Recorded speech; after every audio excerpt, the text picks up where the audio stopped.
신약성경 디도서 1장 5절부터 9절까지 말씀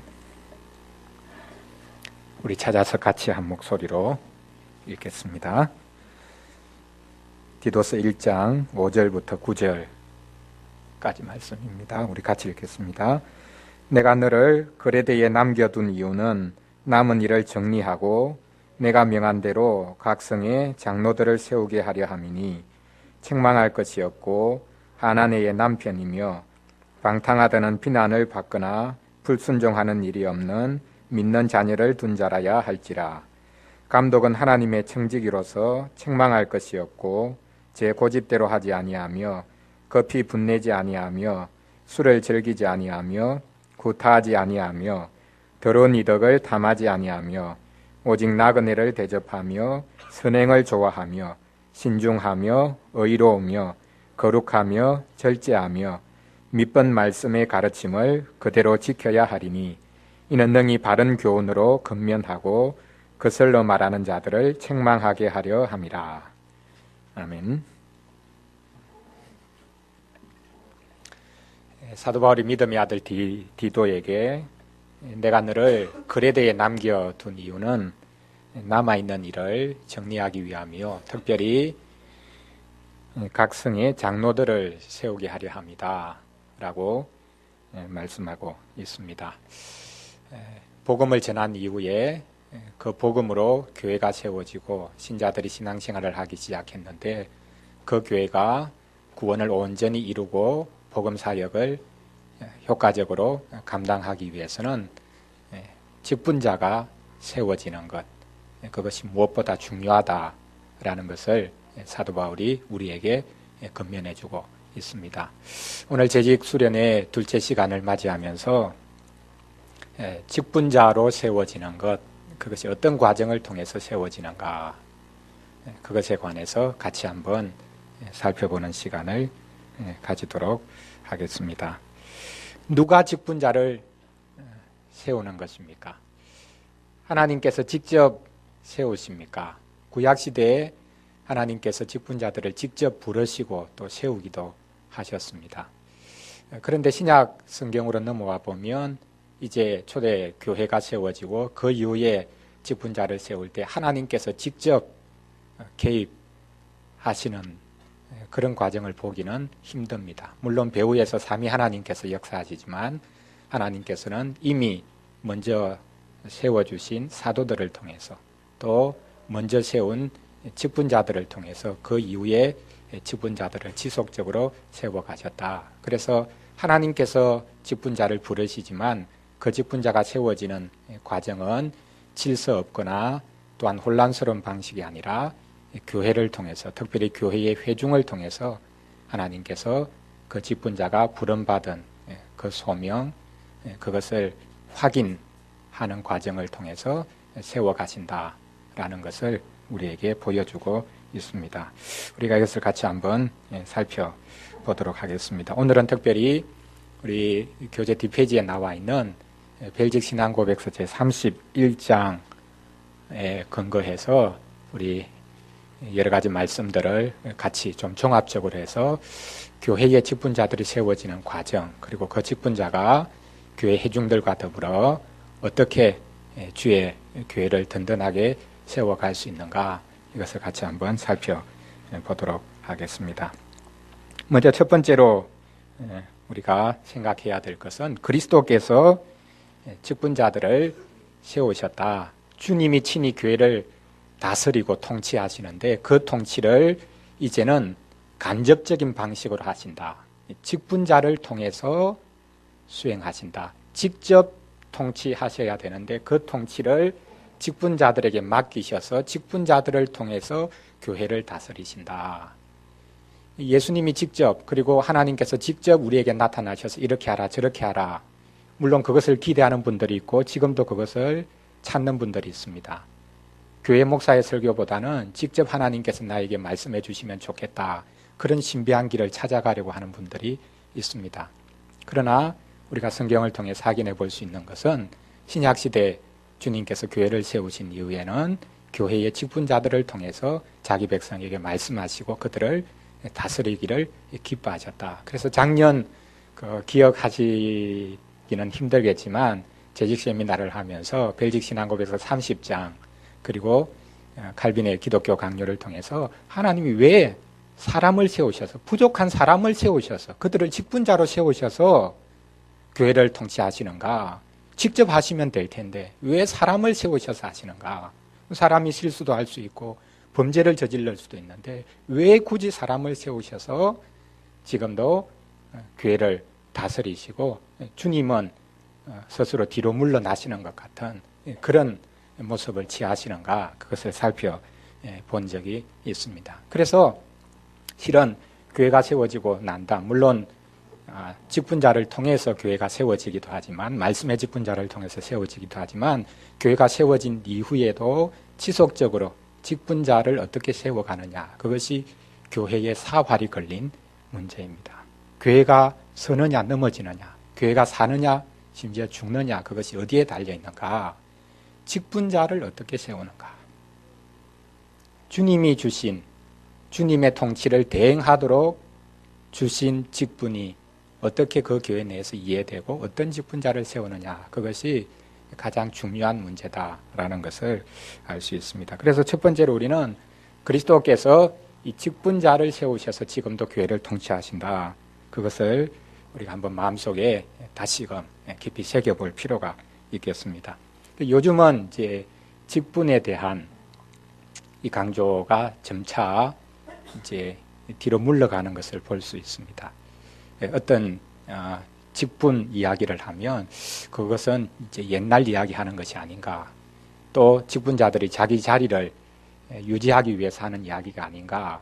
그래서 직분 이야기를 하면 사람들에게 거부감을 줍니다. 민주주의 사회 속에서 어떤 하나님이 세우신 자리, 직분 이런 것들이 가면 갈수록 더 뒷전으로 밀려가는 모습을 볼 수 있습니다. 그래서 직분이라는 말이 이제 교회 내에서도 점차 사라지고 직책 또 봉사 모든 직분이 다 봉사직이기는 하지만 그러나 직분이라는 말 자체가 이제는 점차 사라지고 직책, 사명, 임무 또 봉사 이런 말들이 교회 생활을 그렇게 전체적으로 지배함으로 말미암아 하나님이 직분을 통해서 지금도 일하신다. 직분을 통해서 교회를 세워가신다라는 것이 점차 그렇게 가슴 깊이 다가오지 아니하는 그런 자리에 서는 경우가 많이 있습니다. 이것은 물론 직분자들의 지금까지 잘못 행해온 방식 때문입니다. 직분자들이 직분을 이용해서 다스리려고 하고 강압적으로 교회를 자신들의 목적을 위해서 이끌어가고자 하는 그런 측면이 많았기 때문에 이제는 더 이상 직분에 관한 말을 하기가 힘들어진 상황이 된 것이 사실입니다. 그럼에도 불구하고 하나님께서는 사람들이 모임을 만들고 그 모임에 어떤 직책을 부여해서 그것이 교회의 어떤 다양한 기능으로 활동하면서 교회를 세워가기를 원하시는 것이 아니라 처음부터 주셨던 직분, 작년에도 살펴보았듯이 세 직분이죠. 목사, 장로, 집사 세 직분을 통해서 처음부터 마지막 날까지 주의 교회를 세워가시고 주의 복음을 땅끝까지 선포하게 하실 것이다 라는 것을 우리가 마음속 깊이 새겨볼 필요가 있겠습니다. 구약시대는 하나님께서 직접 사람을 부르시고 그리고 그에게 기름을 부으시고 물론 기름 부을 때는 하나님께서 사람을 통해서 하시지만 성령을 또 주셔서 그 직분을 감당할 수 있는 힘을 주십니다. 신약시대에도 실은 예외가 아닙니다. 교회를 통해서 하나님께서 이제 세우시지만 그러나 이것은 교회가 주도하거나 교회가 자발적으로 직분이라는 개념을 만들고 또한 그것을 지속적으로 유지해 가는 것이 아니라 삼위 하나님께서 친히 이 직분을 주셨고 이 직분으로 지금도 부르고 계신다라는 것을 우리가 분명히 알아야 합니다. 사도행전 20장 28절 말씀 보면 이 사실을 우리가 분명히 확인해 볼 수 있는데요. 사도행전 20장은 지금 사도 바울이 예루살렘에 급히 오순절에 가야 되기 때문에 자기가 2차 전도 여행 때에 주로 복음을 전했던 그 에베소 교회를 다시금 방문하기 힘들어서 그 에베소로부터 떨어져 있는 40-50km 떨어져 있는 밀레도라는 곳에 잠시 도착해서 에베소 장로들을 불러가지고 그곳에서 마지막 고별 설교라고 하는 그 내용을 전하는 본문인 것을 우리가 잘 알고 있습니다. 이때 사도 바울이 여러 가지 이야기를 하는데 그 중에 장로들을 불러서 한 이야기가 이것입니다.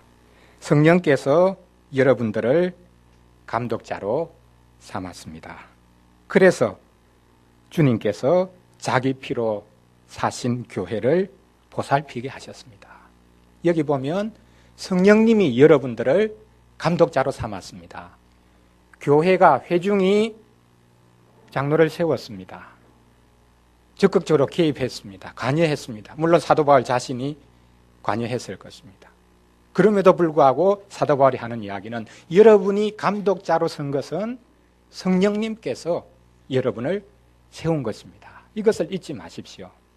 그리고 그 근거는 그리스도께서 피로 주고 사신 그 교회를 치도록 하기 위해서 여러분을 세우신 것입니다. 그러면 여기에 성령님, 또 예수 그리스도, 그리고 하나님께서 역사하셨다. 삼위 하나님께서 직분자를 부르시고 세우시고 교회를 돌보게 하시고 역사하신다.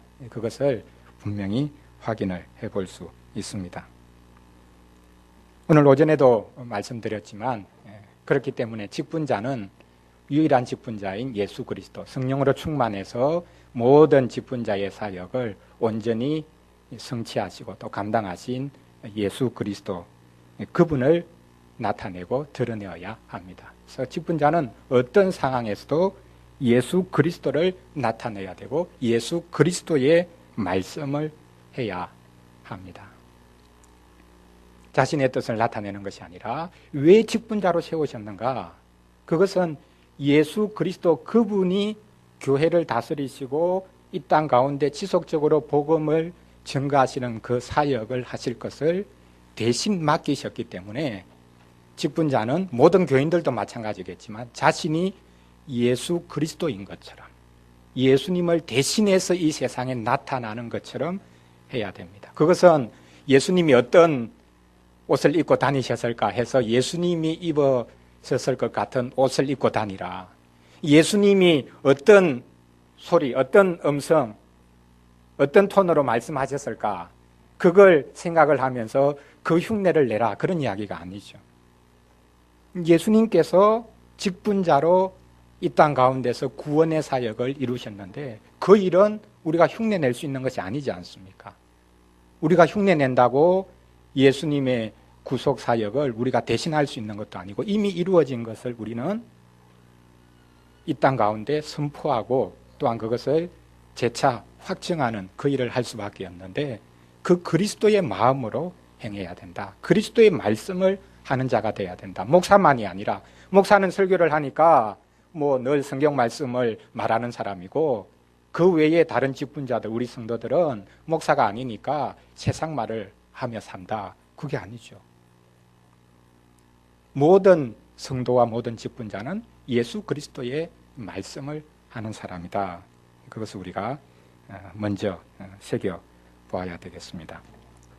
두 번째로 우리가 생각해야 될 것은 그리스도께서 직분자를 세우셔서 교회를 통치하시는데 그렇기 때문에 교회의 통치, 교회의 다스림은 막연한 게 아닙니다.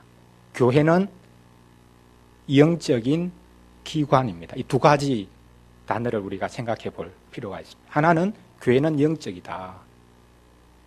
세상의 어떤 단체와 다르다는 것이죠. 말씀 위에 서 있고 그리스도 그분의 부르심에 의해서 나와왔기 때문에 세상적인 어떤 단체와 다르다.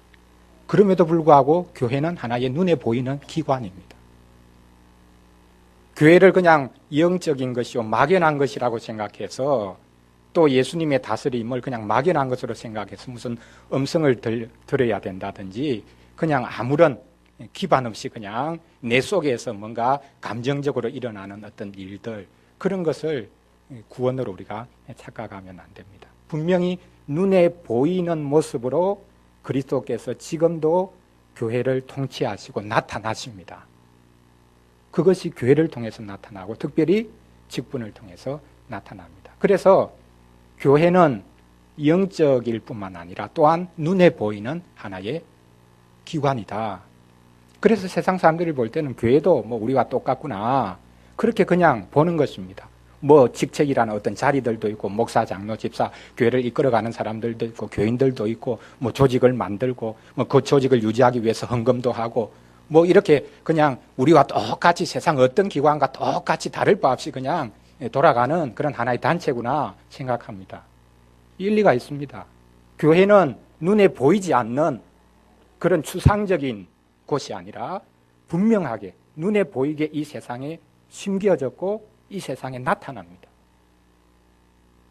직분이 그냥 막연한 것이 아니라 그리스도께서 부르셨다 할 때에 교회를 통해서, 회중을 통해서 부르고 계신다. 그것을 우리가 생각해 볼 필요가 있습니다. 그 뒤로 넘기셔서 한번 우리 벨직 신앙고백서 31장 첫 번째 문장을 한번 보면요, 같이 한번 우리 읽어보겠습니다. 우리는 하나님의 말씀의 사역자와 장로와 집사가 하나님의 말씀이 규정하듯이 기도와 질서를 따라 교회의 합법적인 선거로서 각기 직분에 선출되어야 한다고 믿는다. 예. 여기 세 가지 직분을 말씀하고 있지요. 하나님의 말씀의 사역자, 장로, 집사. 하나님의 말씀의 사역자가 목사입니다. 왜 목사라고 부르지 않고 이렇게 다르게 표현을 하는가? 모든 직분이 다 하나님의 말씀의 사역자가 아닌가? 장로도 집사도 하나님의 말씀의 사역자가 아닌가? 그렇게 생각할 수 있습니다. 그러나 독특하게 하나님의 말씀을 공적으로 선포하고 대변하는 자리에 서 있기 때문에 목사를 좀 구별을 해서 하나님의 말씀의 사역자다. 이것이 목사의 영광일 뿐만 아니라 목사의 가장 큰, 어떻게 보면 짐이죠. 하나님의 말씀의 사역자로 불린다라는 것이 얼마나 영광스러운 것입니까? 세상에 수많은 직업이 있고 직책이 있지만 유일하게 하나님의 말씀의 사역자다라고 불리는 사람이 목사입니다. 얼마나 영광스러운 일이요. 그렇기 때문에 얼마나 또 한편으로는 두려운 일입니까? 그래서 목사라고 하지 않고 하나님의 말씀의 사역자다, 그렇게 독특한 표현을 씁니다. 그리고 장로와 집사, 어떻게 그러면 이 직분으로 세워지는가? 여기 두 가지를 말씀하고 있죠. 첫 번째는 하나님의 말씀이 규정한 것을 따라야 된다. 그리고 하나님의 말씀이 어떻게 규정하고 있는지, 그것은 기도와 질서를 따라 교회가, 회중이 협력해서 합법적인 선거로 그 직분에 선출된다. 그 직분으로 세워진다. 그렇게 여러 가지 성경 관련 근거 구절을 들어서 말하고 있습니다. 그 이 첫 번째 문장은 실은 이제 로마 가톨릭 교회가 가지고 있는 직분 개념, 그리고 종교개혁이 일어나면서 종교개혁의 극단이라고 할 수 있는 제세례파가 직분에 대해서 생각하고 있는 그것과 이제 대비되는 그것에 대해서 명확하게 성경적인 직분 개념을 확립하기 위해서 실은 이런 표현을 정확하게 썼는데요. 로마 가톨릭 같은 경우에는 교회가, 회중들이 직분자 선출에 전혀 관여할 수가 없는 것이죠. 그건 하나님으로부터 직접 받는 거다. 초대 교황이 베드로고, 그래서 교황은 계속해서 하나님으로부터 직접 사도의 계승권을 받는다. 베드로 교황의 수위권을 그대로 계속 이어받을 뿐이다.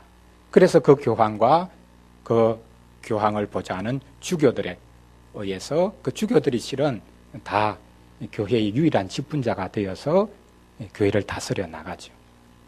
회중이 주교에 대해서 또 교황에 대해서 직분자의 자격이 있는가 없는가 판단할 근거도 없고 판단해서도 안 되는 것이죠. 하나님이 직접 주셨다.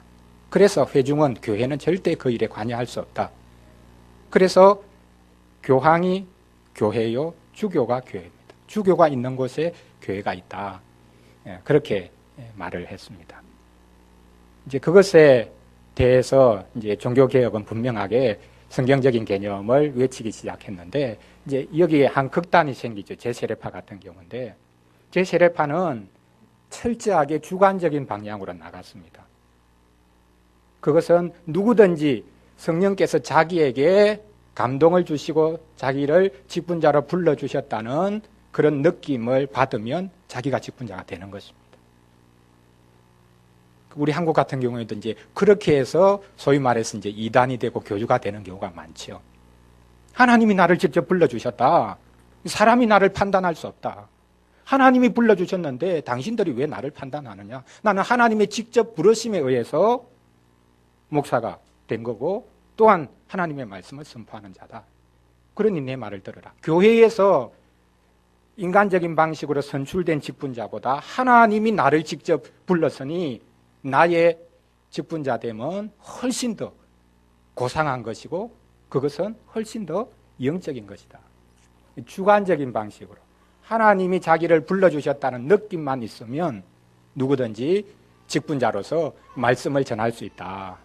교회를 다스릴 수 있다. 그렇게 생각을 했습니다. 그래서 종교개혁자들은 이 로마 가톨릭 교회의 잘못된 직분에 대한 개념, 그리고 제세례파가 가지고 있는 극히 주관적인 이 직분에 대한 이해, 이것에 있어서 중용을 취했다고 볼 수 있지만 성경적인 개념으로 돌아간 것입니다. 하나님께서 개인적으로 어떤 소명을 주셨을 때 그것이 다 100% 전적으로 옳은 것이 아니라 반드시 교회를 통해서 확인하고 교회가 그것을 인정하고 공적으로 승인할 때 내가 개인적으로 받은 소명이 분명하구나.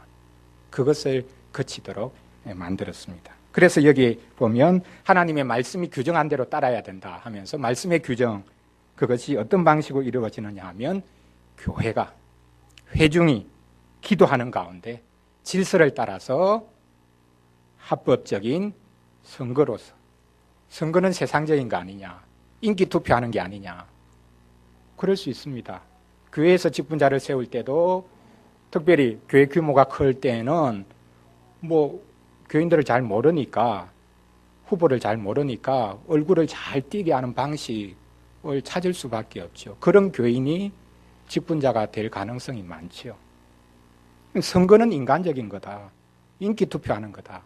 그러나 하나님께서는 그렇게 잘못될 수 있는 가능성이 있지만 주관적으로 하나님이 나를 불러주셨다 해서 덜컥 내가 직분자다, 내가 말씀을 전해야 되겠다, 그렇게 하는 것이 아니라 반드시 교회를 통해서, 회중을 통해서. 왜 그렇습니까? 내가 성령을 개인적으로 받은 확신에 대한 이해보다 더 중요하게 생각해야 될 것은 교회의 성령께서 계십니다. 온 회중에게 성령께서 역사하신 것을 스스로가 인정하지 않으면 자기가 받은 성령은 회중이 받은 성령, 교회 속에 계시는 성령과 다른 분이라는 말입니까?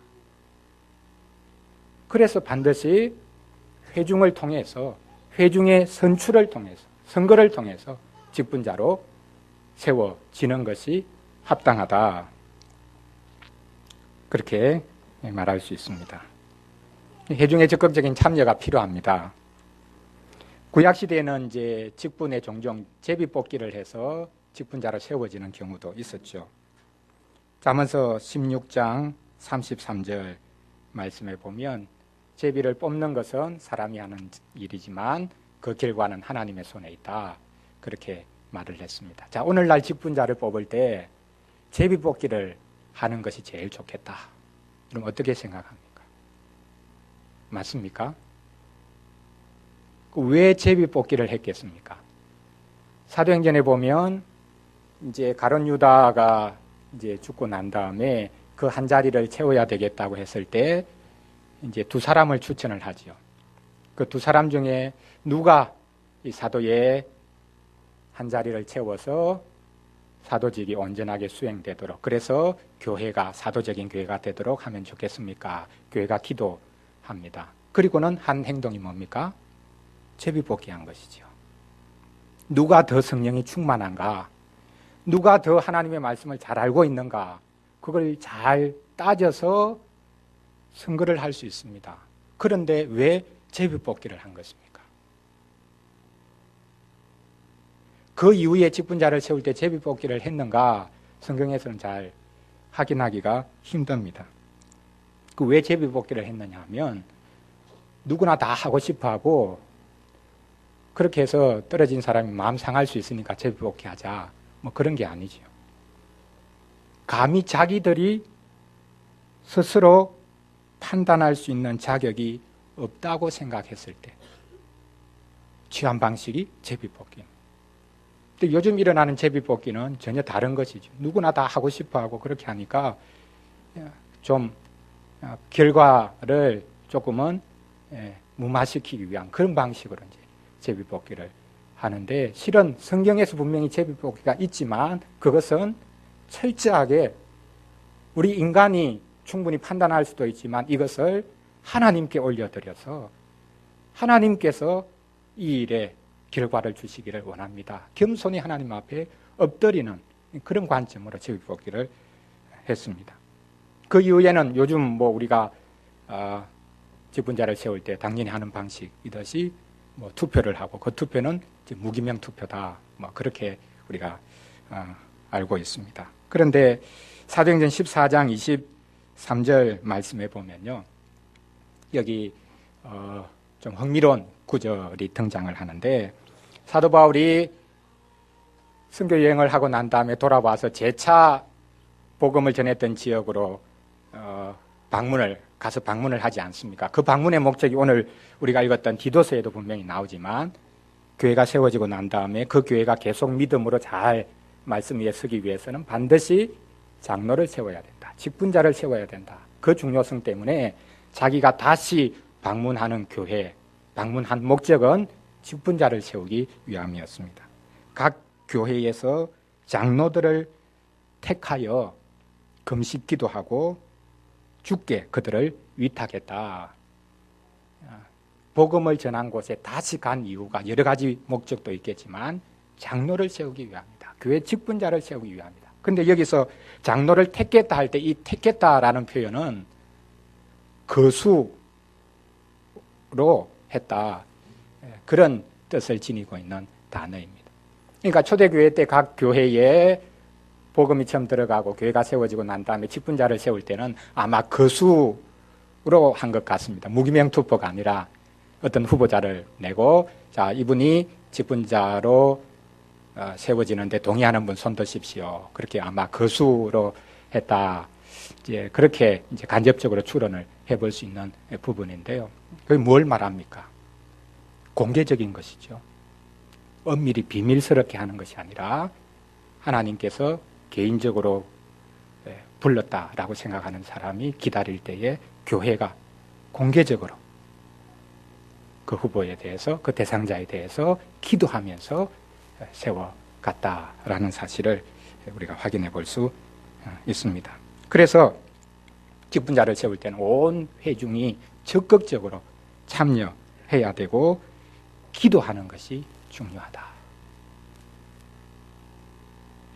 그 종교개혁이 일어나고 난 다음에 이제 로마 가톨릭 지역에 있던 이제 개혁 교인들은 이제 그 지역을 떠날 수밖에 없었죠. 핍박이 심해서. 그래서 이제 난민교회가 형성됩니다. 난민교회가 형성되는데 어떤 난민교회 기록에 보면요. 직분자의 중요성을 알았기 때문에 직분자를 세우기 하루 전에는 반드시 모든 교인들이 금식하는 시간을, 날을 가지고 난 다음에 그것을 선포하고 나서 그 다음 직분자를 세웠다라는 것을 우리가 확인해 볼 수 있습니다. 직분자 세우는 게 얼마나 중요한가. 우리 개인적인 죄를 회개하기 위해서 금식하는 기간을 가집시다. 그렇게 할 수도 있는데 교회의 직분자가 세워지는 것이 무엇보다 중요했기 때문에 모든 교인들이 다 하루 동안 금식하고 난 다음에 이 일에 같이 협력을 했다라는 것입니다. 그리고 교회의 질서를 따라서 이 일을 해야 됩니다. 말씀이 상세하게 규정하지 않는 부분이 있습니다. 금방 말했듯이 어떤 방식을 해야, 후보자는 어떻게 추천해야 되냐, 누가 추천해야 되냐, 당회가 추천해야 되느냐, 아니면 교인이 추천해야 되느냐, 그리고 그 직분자를 선출할 때는 어떤 방식을 취해야 되느냐, 제비뽑기, 무기명 투표, 거수, 뭐 어떻게 해야 되느냐, 뭐 다양하게 우리가 구체적인 절차를 실제는 밟아야 되지만 성경이 이렇게 해야 된다 말씀하고 있지는 않습니다. 그래서 기도하면서 이미 세워주신 직분자들이 당회가 책임을 지고 또 온 교회가 적극 기도하며 협력하는 가운데 질서 있게 이 일이 될 수 있도록 해야 된다. 그것을 알 수 있습니다. 기독교 칼빈의 기독교 강요 제4권이 이제 교회론에 대한 내용인데요. 처음부터 이제 교회가 어떤 것인가, 그리고 그 교회가 참된 교회가 되기 위해서는 무엇이 필요한가 언급을 하고, 그 다음에 이제 3장에 가면 바로 이제 직분 이야기를 하고 있습니다. 3장 10절에 정당한 질서, 그것이 필요하다라고 말을 하고, 11절에 가보면 구체적으로 직분에 세워지기 위해서, 직분자로 서기 위해서 필요한 그 4가지를 첫째, 둘째, 셋째, 넷째 이렇게 딱 언급을 합니다. 첫째는 그 직분자들이 어떤 자격을 가져야 되는가, 둘째는 어떻게 세울 수 있는가, 셋째는 누구에 의해서 세워질 수 있는가, 마지막 4번째는 어떤 예식을 통해서, 쉽게 말하면 이제 임직 예식이 어떻게 진행돼야 되는가. 아주 구체적이죠. 막연하게 그냥 누가 내가 직분자가 되겠습니다 해서 그럼 직분자 되십시오, 누가 막 그렇게 서로 밀어주고 그렇게 해가지고 직분자가 되는 것이 아니라 이 4가지 과정을 거쳐야 그리스도께서 교회를 통치하시는 그 통치가 대행이 될 수 있다. 물론 이 4가지에도 부족한 것이 드러날 수 있습니다. 겉으로 볼 때 직분자로 부름을 받은 은사가 있고 또 구체적인 열매가 있다고 하지만 그 내면의 상태를 우리는 모릅니다.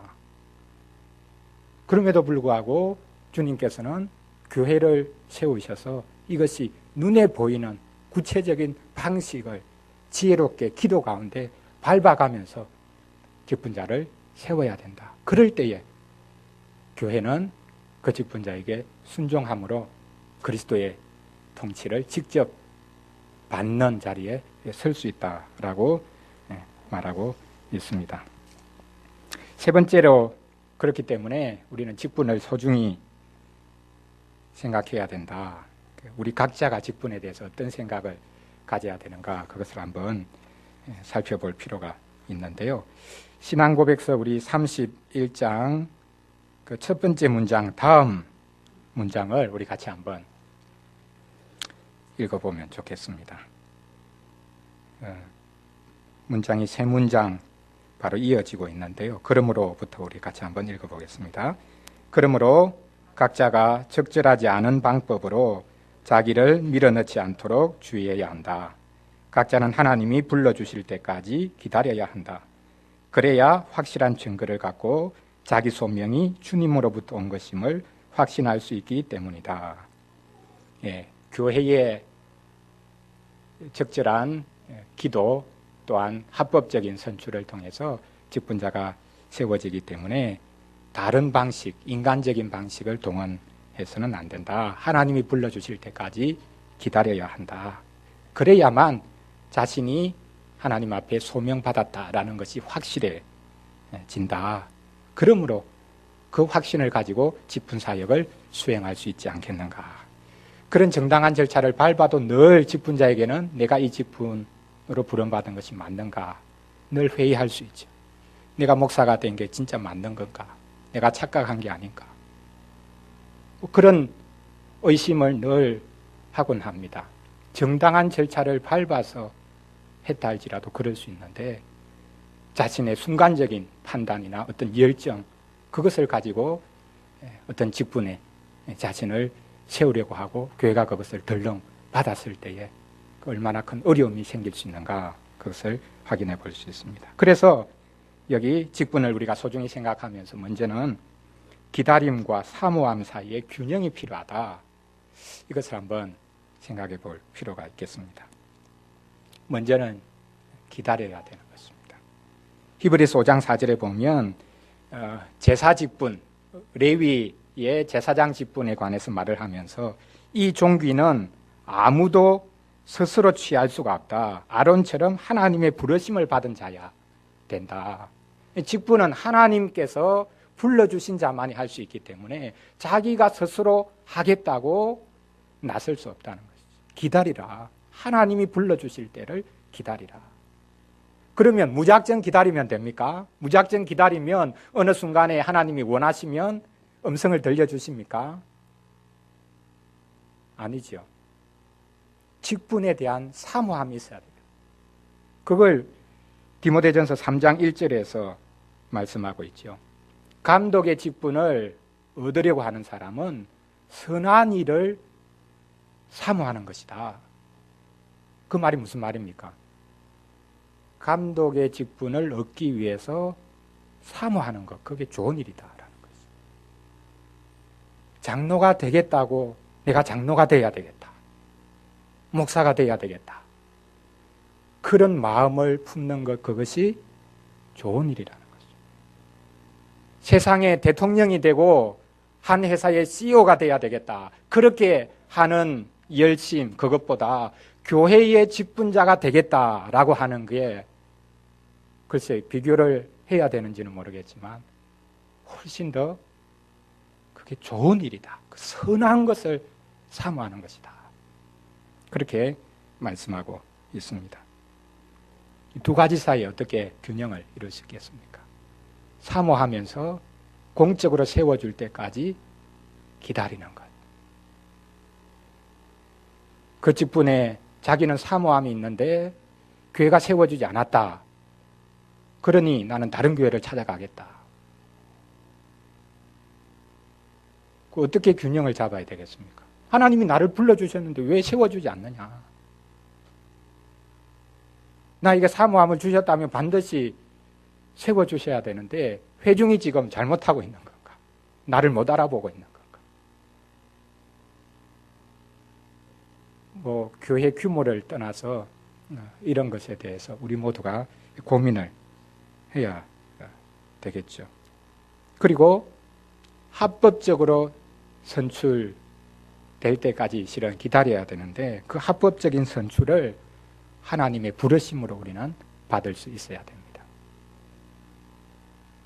교회가 기도하면서 합법적으로 직분자를 선출했을 때 그것은 그 교회가 세운 것이 아니라 하나님이 불러서 세운 것이다.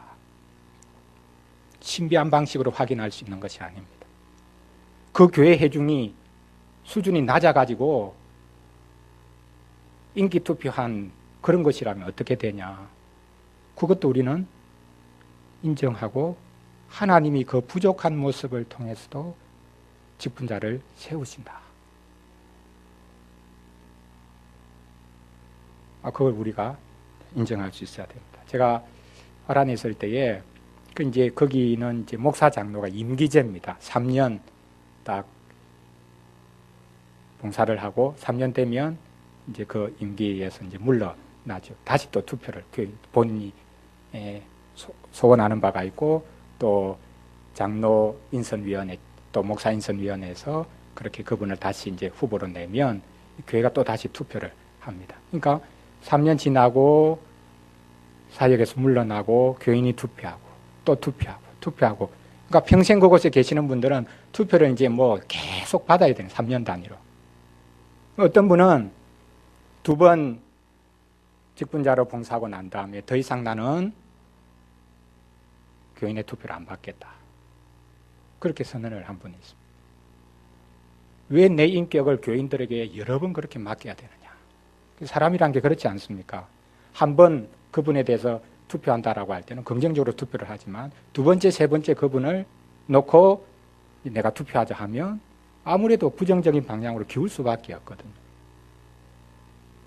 그런데 어떤 분은 3번, 4번 후보로 나오고 교회에서 투표를 하려고 했을 때에 기다립니다. 여러 번 계속해서 투표를 받음에도 불구하고 하나님께서는 교회 회중의 선출을 통해서 세워주시기 때문에 그 선출을 하나님의 것으로 나는 받겠다.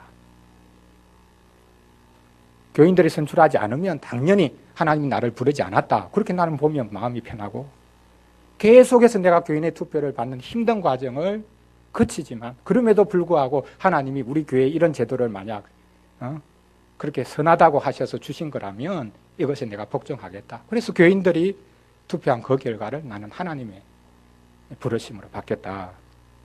그렇게 하는 분도 있는 것을 보았습니다.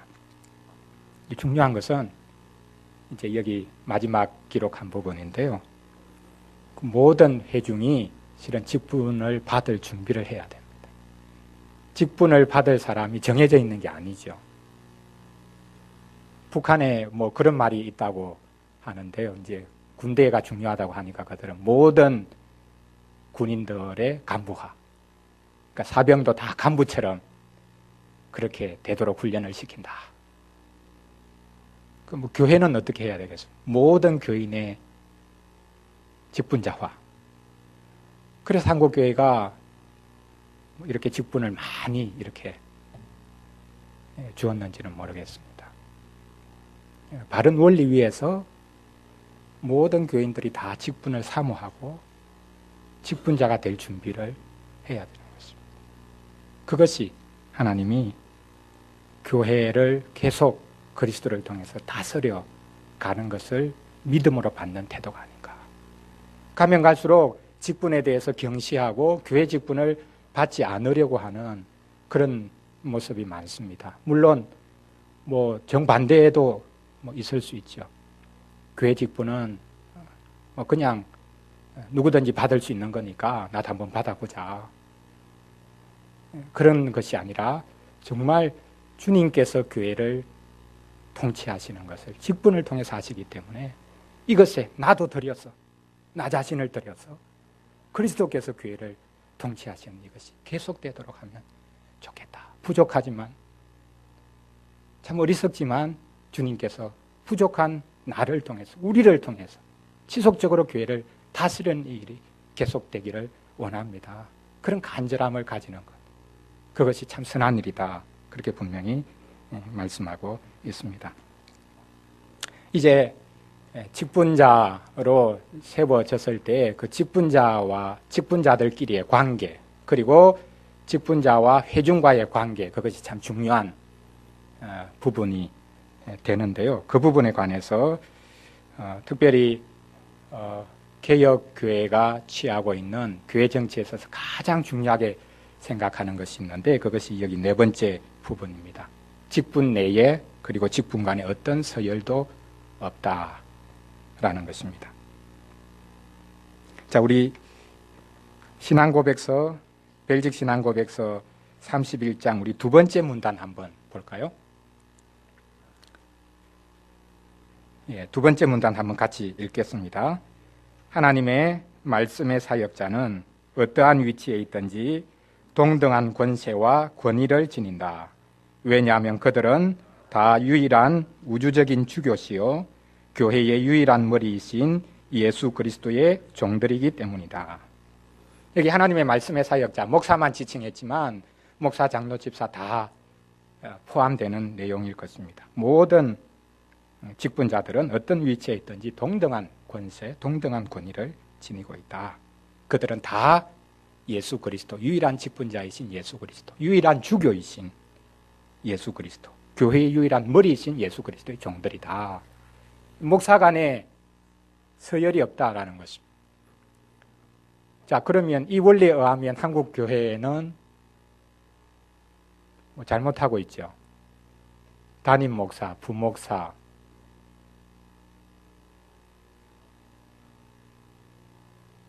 직분 간에, 직분 내에 서열이 없다.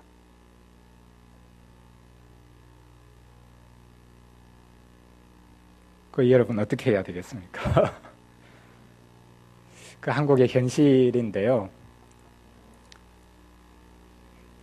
뭐 교회 질서를 강조하는 그런 측면이겠죠. 뭐 담임 목사 값이 누구나 다 동일하다고 하면 뭐 연령도 다 초월하고 목사 된 연수도 초월하고 그렇게 하면 그 교회 내에 목사가 여러 명 있으면 돌아가면서 이제 담임 목사를 하고 돌아가면서 이제 당회장이 되고 그렇게 실제 시행을 해보는 교회들이 있는데 나중에 시행을 해보고 난 다음에 우리 한국은 이게 절대 안 되구나.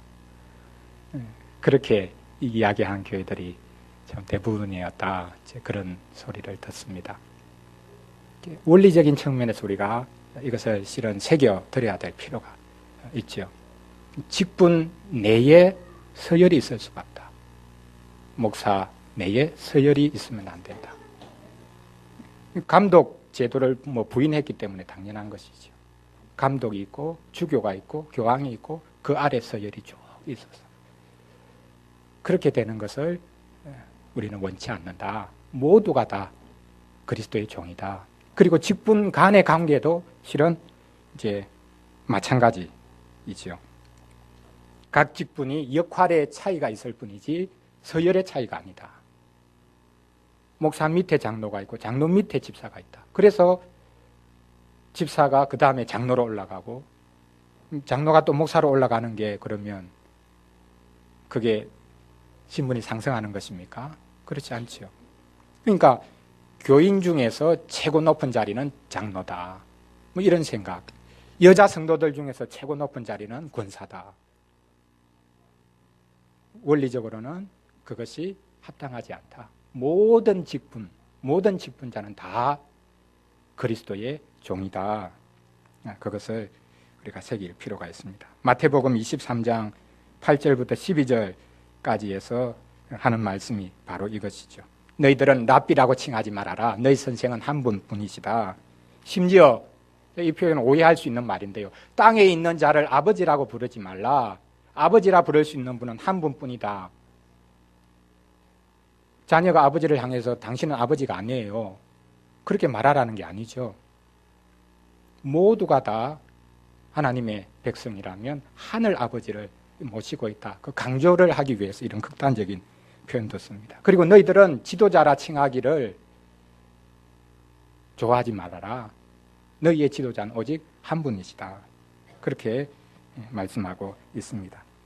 그러므로 직분자 내에서 서열을 만들고 직분자 간에 서열화하는 것, 그것은 개혁한 신앙에 맞지 않다. 어떻게 하면 그러면 직분자들이 서로 협력해서 그리스도의 종의 역할을 잘 감당해서 교회를 세워갈 것인가, 그것을 참 고민해야 합니다. 요즘 현대 교회의 가장 큰 문제는 이 직분 내의 서열화고 또 직분 간의 투쟁 아닙니까? 성직자라고 스스로 목사를 이렇게 구분할 때에 나머지 모든 교인들은 어떤 직분자든지 평신도가 되어버리고 그래서 서로 대립할 수밖에 없는 그런 관계에 서 있는 것, 이것을 어떻게 해소할 것인가, 그것을 우리가 하나님 앞에 지혜를 구해야 될 것입니다. 여기서 제가 이제 여성도 도와야 한다, 이 부분을 이제 언급을 했는데요. 참 이 부분 참 말하기는 쉽지 않은데요. 우리 고신교회 같은 경우에는 여자분의 안수를 인정하지 않습니다. 그러니까 쉽게 말하면 이제 우리 권사님들도 직분으로 임직식 할 때 이제 안수식을 안 하죠. 그러니까 안수 집사, 이제 집사, 장로, 목사에게 이제 안수를 하는데 이제 안수식을 안 합니다. 어떻게 보면 이제 아주 엄밀하게 이야기하자면 여자분은 직분자로 세우지 않는다. 뭐 그렇게 이제 볼 수도 있는 부분인데 목사, 장로, 집사 경우에 제한적인 것입니다. 고신 그리고 우리와 강당 교류하는 합동체육 정도까지만 우리 한국 교회도 이제 여성 안수를 아직까지는 시행하지 않고 대부분의 교단들은 다 여성 안수를 다 허락을 했습니다. 교회 내에 여자분들이 많은데 왜 여성이 안수를 못 받느냐? 당연히 제기할 수 있는 문제입니다. 성경이 뭐라고 말씀하실까? 성경이 여성을 안수 받도록 허락을 했는가? 허락하지 않았다면 교회 내에 있는 우리 여자분들은, 아내분들은 직분자인 남편이나 또 교회에 직분자로 세운 남성들과 어떤 관계를 가져야 될 것인가? 대립 관계에 서야 될 것인가? 안 그러면 어떻게 협력하는 것이 바람직한 것인가?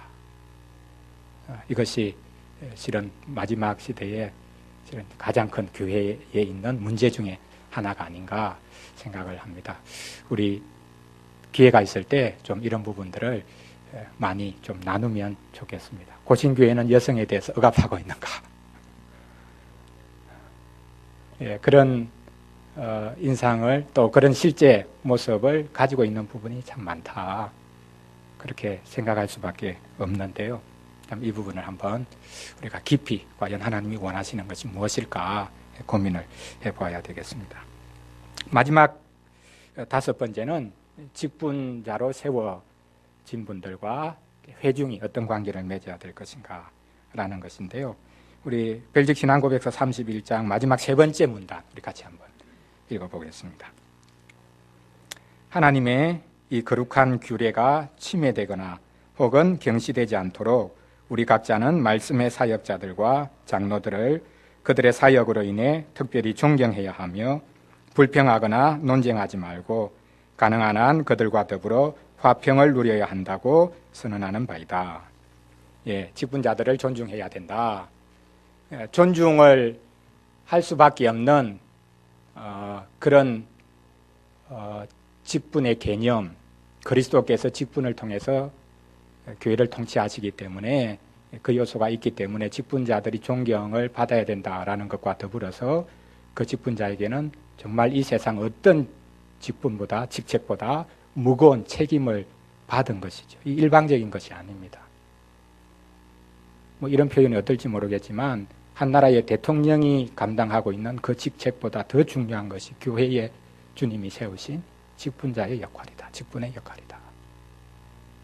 그 존경을 요구하는 것, 그것은 직분자가 스스로 존중해달라 그렇게 요구할 수 있는 것이 결코 아님을 우리가 알 수 있습니다. 그래서 여기서는 소극적인 것 먼저 이야기하고 그 다음에 적극적인 방식으로 나가죠. 불평하거나 논쟁하면 안 된다.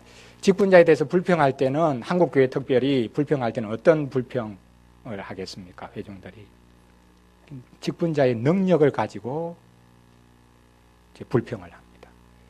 우리 교회 직분자들은 능력이 없다. 목사의 능력이 없고 또 뭐 장로의 능력이 없고 직분자의 능력이 없어서 교회를 성장시키거나 부흥할 수 있는 능력이 왜 없는가? 뭐 도덕적인 것도 충분히 또 있을 수 있겠죠. 불평하거나 원망할 때에 무엇을 가지고 불평하는가? 사람에 대해서는 부족함이 있어서 불평할 수 있습니다. 그러나 그 직분자에 대한 불평이 직분 자체를 무시하거나 직분 자체가 필요 없다는 방식으로 나가는 것은 그리스도의 통치를 나는 받지 않겠다. 그렇게 말하는 것과 실은 또 다를 바가 없습니다. 한번 우리가 고민을 해봐야 되겠습니다. 근데 이렇게 소극적으로 불평하거나 논쟁하지 말아라 라고 말하는 것과 더불어서 적극적으로 알아주고 그들의 수고를 알아주고 가장 귀하게 여기고 존중하고 그들이 억지로 이 일을 하도록 만들지 말고 참 기쁜 마음으로 직분자들이 자기 사역을 수행할 수 있도록 모든 회중들은 도와야 된다라고 또한 성경이 분명히 말씀하고 있음을 우리가 데살로니가전서 5장 12절 또 히브리서 13장 17절을 통해서 우리가 확인을 해볼 수 있습니다. 그러나 분명히 순종의 한계는 있습니다. 그래서 여기 신앙고백서 마지막 문단에 보면 가능한 한 그들과 더불어 화평을 누려야 한다. 단서를 달죠. 가능하면 화평을 누리도록 애를 써야 된다. 그러면 가능한 한 이 표현은 순종에 제한이 있을 수밖에 없는 그런 상황이 있다는 것을 분명히 말씀하고 있죠. 요한이서 1장 10절 말씀에 보면 누구든지 이 교훈을 가지지 않고 너희에게 나아가거든 집에도 드리지 말고 인사도 하지 말아라. 바른 교훈, 하나님의 말씀을 바르게 선포하고 바르게 그것을 자신의 삶으로 구현하고 그렇게 해서 나타내지 않을 때, 이단적인 사설을 전할 때에 하나님의 말씀과 정반대의 모습으로 그 직분자가 행할 때에 순종할 수가 없다. 그들을 받으면 안 된다. 그런 제안을 여기서 분명히 말씀하고 있습니다. 마지막으로는 우리가 직분자와 회중이 개인적으로 서로를 깊이 알고 인간적인 그런 유대의 끈을 만들어 가야 되는 것 필요하지만 하나님께서 직분자를 주셨을 때 직분자와 회중이 공적인 관계를 맺는 것, 이것도 훈련 중에 하나가 아닌가 생각을 해봅니다. 예를 들어서 장로가 신방할 때 그것은 그냥 장로가 개인적으로 찾아오는 것이 아니라 그리스도께서 우리에게 주신 말씀을 가지고 찾아오기 때문에 그리스도께서 직접 찾아오시는 것처럼 그 신방을 받는 것. 그게 과도한 것인지, 그렇게 요구하는 것이 무리인 것인지, 장로의 신방을 어떤 방식으로 우리가 받아야 되는가, 또 목사의 설교를 어떤 방식으로 받아야 되는가. 하나님께서 직분을 통해서 우리에게 분명하게 구체적으로 눈에 보이는 방식으로 찾아오시는데 이 방식을 우리가 믿음으로 흔쾌히 받지 않을 때에 우리는 어떤 방식으로 주님의 찾아오심을 기대해야 되는 것인지, 이런 것을 한번 생각해 보아야 되겠습니다. 마지막으로 그 밑에 있는 문장 한 문장을 우리 같이 한번 읽어보고 마치도록 하겠습니다.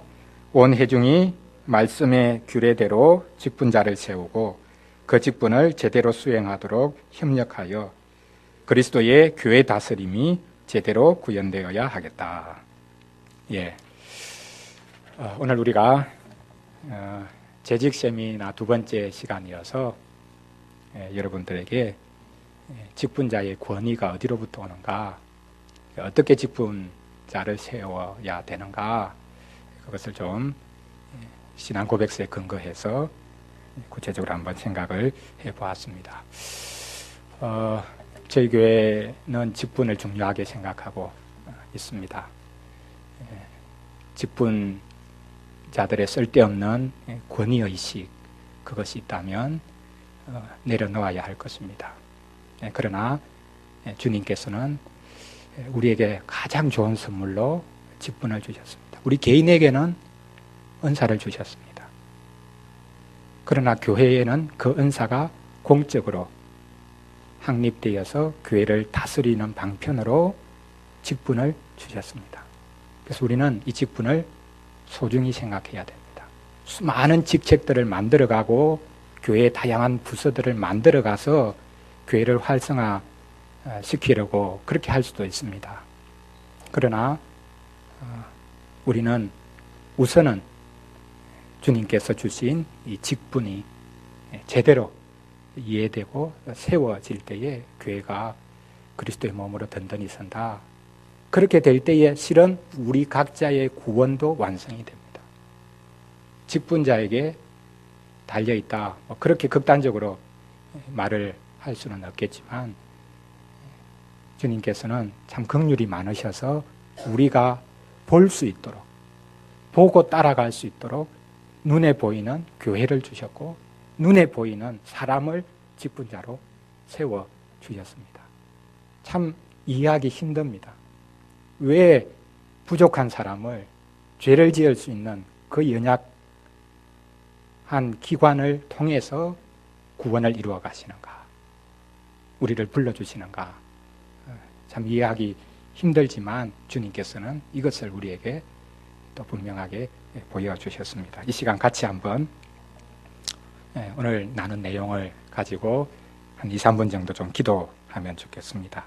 누가 직분자를 세우는가, 직분자의 권위가 어디로부터 나오는가, 직분자를 통해서 주님이 하고자 하시는 바가 무엇인가, 우리가 어떻게 직분에 대해서 사모해야 되고 또 기다려야 되고 또 우리가 준비해야 되는가, 또 직분자들이 어떻게 서로 연합해야 되는가, 또 회중이 직분자를 어떻게 대해야 되는가, 좀 다양한 그런 내용의 말씀을 들었는데요. 또 우리가 앞으로 잘 정리해 가야 될 부분, 또 논의해야 될 부분들도 있을 것입니다. 하나님 우리를 긍휼히 여겨주시고 주님께서 이 직분을 허락해 주셨다면 직분 사역을 통해서 주의 교회가 온전해질 수 있도록 긍휼을 베풀어 주시고 모든 직분자들을 또한 우리 주님께서 긍휼히 여겨 주시옵소서. 같이 기도하겠습니다.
가운데 일하시는 것이 하나님의 직분을 다하십니다. 직분을 어떻게 수행해야 될지 지혜를 주시고 그것을 감당할 수 있는 능력을 함께하여 주시고 주님 그리스도께서 우리를 직접 통치하시고 이 통치를 교회를 통해서 직분자를 통해서